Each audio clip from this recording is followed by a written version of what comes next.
Thank you very much. I'm also very, very happy to be with you, and I thank all of you for coming. This is the last stage in Spain. I spent an amazing and very busy week in 7 cities, so I'm happy also to speak to some people and activists in Madrid. First, I would like to ask you who has any information about Yazidis, who they are Yazidis, what happened to them, and the number of Yazidis. ¿Alguien tiene información sobre las mujeres yazidíes? No. Yazidi is one of oldest ethnic and religions in Middle East, and I can say also in Mesopotamia, and we call ourselves the nation of the white because we think that our religion is more than philosophy of peace, more than rules of religion and others.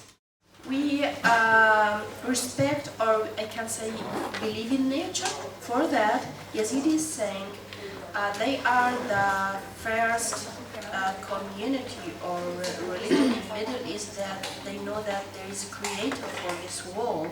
He is God. For that, we say we are the first people in Mesopotamia. We know that there is God. The history of Yazidis is more than 6,000 years. And the number of Yazidis at 18th century was 3 million, and now we are about 1 million. We became 1 million because we have 74 genocides in our history, and the last one was 3rd of August 2014. On 3rd of August, I can first speak about summer 2014, what happened in Mosul, Lafar, then Sinjar. Maybe I can speak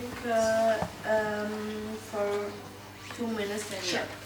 ISIS controlled Mosul and Lafar and gave the 3 options to Christians. First, convert to Islam. Second, pay al-jizya. Third, leave the area. Because of that, all Christians just try to have their IDs, some gold and money, and to live their houses, but their neighbors who joined ISIS, they prevent them and they took everything and they let all Christians walk 12 kilometers with only their clothes and leave everything in Mosul. And the same happened also with Shabak. Shabak is very nice and peaceful minority in Mosul. ISIS killed 300 of them, and now 90% of Shabak are displaced in Iraq. And to give the 3 options to Christian, Yazidis start to feel that they are really in danger. If they give the 3 options to Christian, they will give up no option. All Yazidi in Sinjar area try to leave Sinjar and go to Kurdistan region, but Kurdish government closed all borders around Sinjar, and all people was they were not allowed to come to Kurdistan region, and they was telling all of them, you have to come back and stay in your cities. We are here to protect you. And on 3rd of August 2014, most of Yazidis were still in bed. It was very early morning. ISIS attacked on Yazidis in Sinjar. After more than 10,000 Kurdish military force, Peshmerga, leave the area and left my people facing the death again, alone. They didn't inform people that they will withdraw, and and most of Yazidis were still in bed, as I told you. So because of that, more than 5,000 Yazidis killed, including children and women, and ISIS put some of them alive in graves. For example, we discovered until today 34 massive graves. We found clothes of children and women there.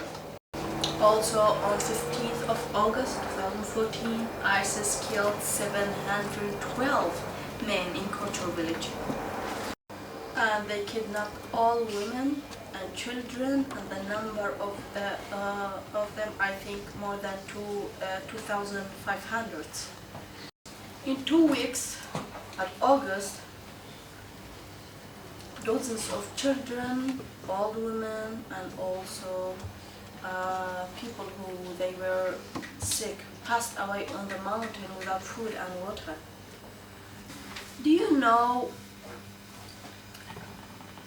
the number of ISIS on 3rd of August was only 200 and 300s? After that they became more than 1,000. It was our neighbors from Arab Sunni, Kurdish Sunni, Turkmen Sunni joined them. And they started killing Yazidis men and enslaving Yazidi children and women. I received the first document was voice of one of women who fighting with ISIS. She was very happy and she was saying in this voice record, yesterday 30 Yazidi girls got married with jihadis. That was by, I think, middle or end of August 2014. And she mentioned that some of them are bleeding now, but they will be okay. That means they are not got married, they will rape them. And ISIS from in the beginning, they was using the word of marry, not rape. And also I got the second document was list of 40 names of ISIS fighters who they start to selling and buying Yazidis girls. Do you know that most of them, they were our neighbors? Our neighbors who went together to school, work in the same place, share the vacations. After ISIS, I will return to the project of sex slaveries. After ISIS collect or kidnapped, they separate them and divided them like groups. Men alone, women with children, old women, boys, and also virgin girls.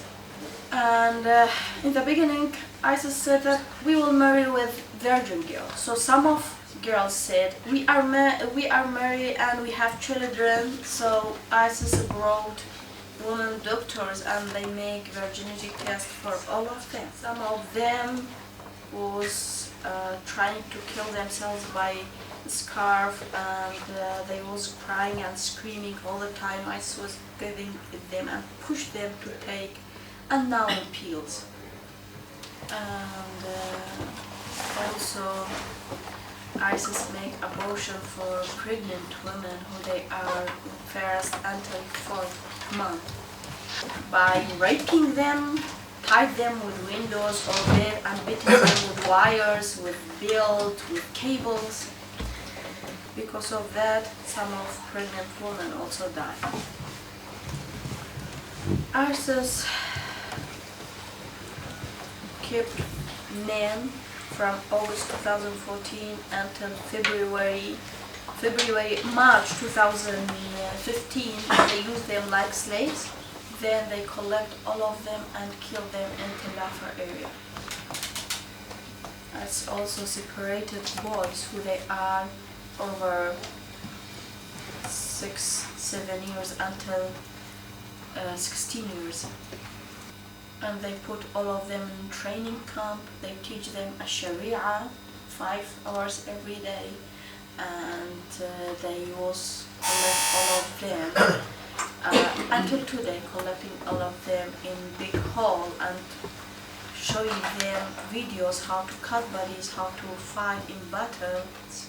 More than 2.5 years they are in training camps.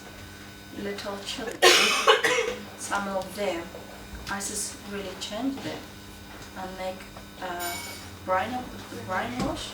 Yeah. For that we have information, more than 200 children now they are fighting with ISIS. Some of them now they are ready. They finish also the last level of a training how to drive cars. They are ready now to bomb themselves. I don't know if you heard about Nadia Murad. Nadia Murad is one of Yazidi girls who kidnapped by ISIS from Kocho village. ISIS killed 6 of her brothers and they put her mother alive in a grave. And her mother was one of 83 old women killed in 1 hour. I want to share some stories with you. For example, Ahlam. Ahlam, she's 14 years old. She's the only survivor from her family. Her father, 2 brothers killed in front of her eyes. Her mother, 2 sisters and younger brother, she don't know anything about them until this moment. I spoke with her before 2 days. I told her, I'm in Spain, I'm sharing your story sometimes. She said, do you think that people who they are listening to you, they will bring back my mother or my sisters or brother? This world is only listening. They didn't take any actions. And this is the feeling of all Yazidi survivors. They feel they are forgotten and no one are ready to help them and bring back their members of family. After she escaped from ISIS, she went to camp. She asked about her family. She didn't found anyone from her family. So she went to live with her uncle. Do you imagine that today or tomorrow living normal life with your family, your children, your brother, father, wife, and tomorrow you will be separated from them, you will not know anything about them, and you know that your daughter, they sold her, and you know that they rape her every day. I know that you will never imagine something like this. We also never imagined something like this, but this happened to us. Ahlam has no problem. They raped her, sold her, they do everything with her, and they changed her life. But she has one dream, to meet her mother and sisters and brother again. Noura, she's 39 years. She's from Al-Wardiya village. She was pregnant and mother of 6 children. She also don't know anything about her husband, brothers, father, brothers-in-law, about any man in her family. Hundreds of Yazidi survivors now living alone. All of them are women and children. There is no man. Noura had been sold in a public market in Tadmur. She said that they push all of them to walk 3 hours in public park, and they was calling civilian people to join this market. They was beating women and children who they cannot stand up to show how they look. ISIS was called, was saying their names, age, some details about them, and in that market, Noura and her children, one of member of ISIS bought her. After that, Noura by only call phone and by WhatsApp, she had been sold 9 times.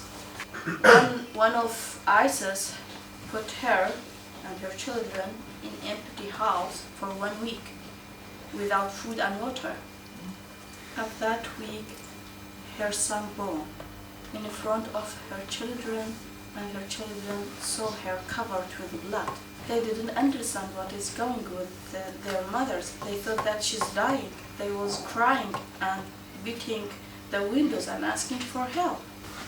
One of her children helped her with piece of glasses from the windows to cut.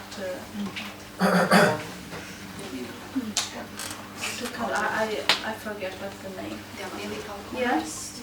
So only 4 days, this man came and raped her. She said that when he was raping me, I was hearing the voice of my children from another room. They was crying and beating knocking the door. After that, her children came to her and she was crying. One of her children was crying also and said, "Mom, don't cry, you are alive."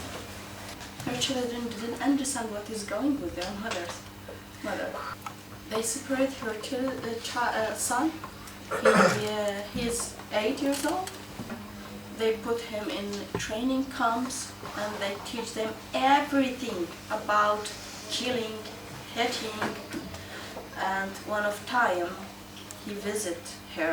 By the way, they was giving boys only 1 hour to visit their mothers every 2 months. She said that I found blood on his clothes. I asked him, why? What happened with you? He started to cry and he told me, "Mom, please tell them, don't take me again. They will force me to take part with them and cutting bodies. And I'm very scared." But Noura couldn't do anything for her son. As all mothers, they was in front of their eyes, taking their children and teach them to kill people. Now they are living in Sharia camp, and I know in this winter, I'm all the time saying, they live in normal tent in this winter, and this winter is very cold in Iraq. Her children don't have good clothes, warm clothes to wear. They don't have good food, and she's very sick. Some of her children also, she don't have money also to go to doctor. I want also to speak about, to share Warda's story. She had been kidnapped with 67 of her family. After they moved her to Syria, they put her underground with her children and other Yazidi women and children in very dirty place. And she said that 4 months we stayed there. We couldn't see the light of the day. After some children died, they moved them to big house in Dhaka. She told me some details about that house. No one can imagine. No one can accept this. They was teaching all women and children Sharia, and one of Yazidi women who prevent to learn Quran for 3 times because she cannot read. They took her daughter and they choked her daughter in front of her eyes. They forced her to put pieces of her daughter in the water and cook her. Warda said all of us start to cry, to beat ourselves, to say, "Please kill us, it's enough." But they didn't kill them because they used them as sex slaves.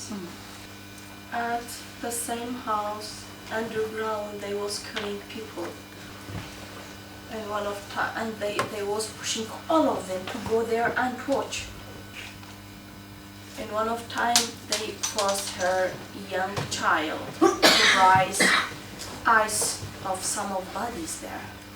Do you imagine to find your children like this? We also didn't thought that we will never live in this situation. Warda spoke also about one of Yazidi girls at that house. She said that at 2nd floor I found Yazidi girl without clothes, and she was tied by bed She was about 11 or 12 years old. She said that. She asked me and said, please, if you try to escape and if you found yourself free, please, this is my name, I'm from this village, and I don't know anything about my family, but please try to find my mother and tell her that your daughter tried to escape a lot, but she couldn't. And tell her that your daughter loved you a lot. Yes, we're escaped from ISIS, and she lives now also in camp. She asked about this family and about the mother of this girl, but she couldn't find them because part of this family killed, part are still in captivity. I don't know if you heard about the situation of camps. Our survivors of ISIS who escaped from ISIS, their number is more than 2,700. They live in camp without any type of support from Kurdish government or Iraqi government. All of them suffering from trauma, all of them has physical problems, and they have no money to go to doctors. You know how much was the price of Yazidi girls in the beginning? Few dollars. When they start to selling Yazidis, the price of Yazidi girls was $5 to $100. It depends on how much she's beautiful. When they escape from ISIS, when they manage to escape from ISIS, they go directly to their families, and their families are displaced in living in camps. The good things, yes, we are part of Middle East. Maybe we are part of Middle East culture also, but the good things, all of them escaped from ISIS. They got big support from the Yazidi community and their families. In Middle East, when a woman and a girl is in love with someone, her family has a right to kill her. And who has sex relation or have been raped, she has to be killed. Because Yazidis welcome their girls and support them. Some of other communities around us, looking to us like community, don't know what is honor. And they think that honor is in the body of women. They don't know that honor is how to protect human and to fight against terrorism and not leave them alone. Yazidis now 360,000 Yazidis live in 15 camps in Kurdistan region. They have no right to make demonstration to ask for better condition. Every week, some of Yazidi activists get threats or arrested by Kurdish policy called asayish. And in Kurdistan, you are not allowed to say I'm Yazidi. You have to say I'm Kurdish. It's the same, not only about Yazidi, Shabak and Assyrian. Genocide is not only to kill people, it's to change their identity and change their culture. So for that, it's very important to thinking, how was Iraq before? There were about 500,000 Jews in Iraq. Now there is no Jews in Iraq. Sabi Iman Dayat, the original people in Iraq with history more than 10,000 years. Their number was more than 1 million. Now they are about 5,000 in Iraq. Also, the number of Christians in Iraq was more than 2 million. Now they are about 500,000. There is Baha'i living in Iraq. Until today, they didn't accept them like a community, a part of Iraqi society. Kakai in Kurdistan region, not able to say I'm Kakai. He has to say I'm Kurdish Muslim, not Kakai. And they are not Muslim. They have their identity. So we have to think very seriously about the Yazidi and minority future in Iraq. Yes, that's right. 11,000 now live in Turkey, and they don't have the same right with Syrian refugees to go to hospital, and they are not able also to come back to Iraq. They want to leave Iraq forever. Also, there is 5,000 in Rojava in Syria, in Nauruz camp, about 2,000 in Greece. After they got threats from other refugee Muslims in Greece, they separate them and put them alone in Petra camp. Those all are planning to not come back to Iraq, to find a life outside Iraq, especially in Europe. And 10,000s also in Iraq, Yazidis, Christian and Shabak, they are planning to leave Iraq. But there is also a big number who want to stay there, but they don't feel safe. They don't trust in Kurdish Peshmerga, don't trust in Iraqi government, don't trust in their neighbors who joined ISIS and killed them. How much is difficult to couldn't feel safe inside yourself? Maybe you cannot understand these feelings, but I feel. For that, Yazidi, Christian, Shabak have one demand, asking for international protection. They don't want to leave their homeland, they love their homelands, but they don't know anything about their future. Their future is totally black. So it is Spain's responsibility,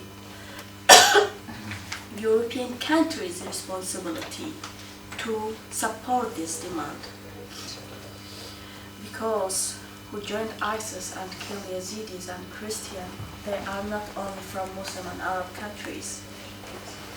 Some people with Spain nationality, European nationality joined ISIS and killed Yazidis and other minorities.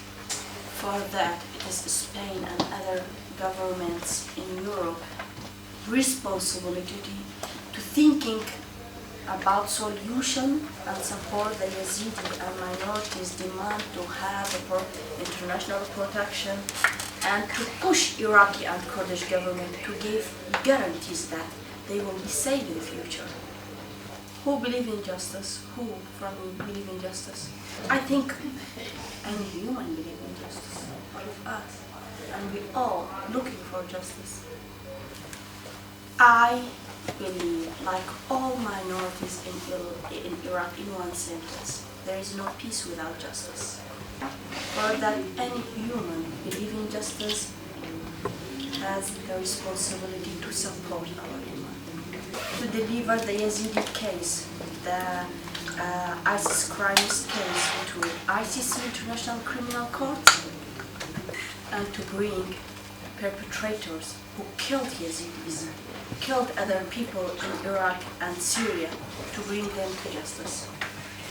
I spoke a lot. Thank you very much for listening.